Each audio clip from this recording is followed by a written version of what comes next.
नागपुर के लकड़गंज थाना क्षेत्र की बदनाम गंगा जमुना बस्ती में पुलिस की बड़ी कार्रवाई।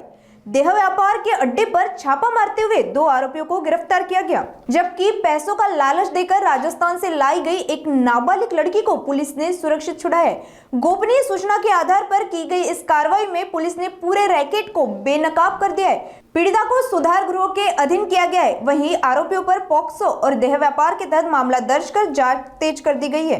याच्यामध्ये आम्हाला माहिती मिळाली होती की राजस्थानची एक अल्पवयीन मुलीकडून या ठिकाणी देह व्यवसाय केला जात होता। त्या अनुषंगाने लकडगंजचे त्या ठिकाणचे बीट इंचार्ज भंडारे तसेच पोलीस निरीक्षक आणि इतर स्टाफ आणि पंचायत त्या ठिकाणी कारवाई करण्यात आली आहे।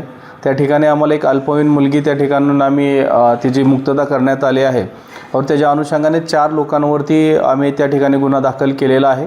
त्यापैकी 2 लोक ज्या ठिकाणचं असणारं गिराईक आणि ज्या महिलेने त्या मुलीकडून हा व्यवसाय करून घेत होती ती महिला, असे 2 व्यक्ती आम्ही आतापर्यंत अटक केलेले आहेत। 2 व्यक्ती अजून फरार आहेत।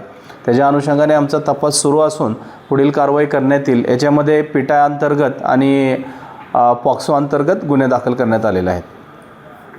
याच्यामध्ये माननीय CP सरांच्या मार्गदर्शनाखाली जे ऑपरेशन शक्ती या मोहिमेअंतर्गत ही कारवाई करण्यात आली आहे। या सदर मुलगी हे राजस्थानाहून आणल्याचं प्राथमिकदृष्ट्या आम्हाला दिसून येत आहे की ज्या ठिकाणी बऱ्याच प्रमाणात ह्या मूळच्या राजस्थानी महिला या ठिकाणी सेक्स वर्कचं काम करतात आणि याच्यामध्ये या लहान मुलींचा सुद्धा कुठेतरी इन्व्हॉल्वमेंट केलं जातं याची आम्हाला माहिती मिळाली आणि त्याच्या अनुषंगाने ही कारवाई करण्यात आलेली आहे।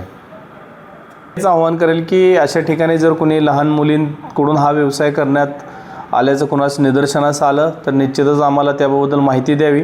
आम्ही तर सदर ठिकाणी आमचे कंटिन्यू फिक्स पॉईंट असतात, आमचे लोक असतात, त्या ठिकाणी आमचे सर्वेलन्स व्हेकलसुद्धा आम्ही त्या ठिकाणी लावलेली असते आणि या ठिकाणी लहान मुलींकडून असा व्यवसाय करण्यात येऊ नये याची खबरदारी पोलिसांकडून घेतली जाते।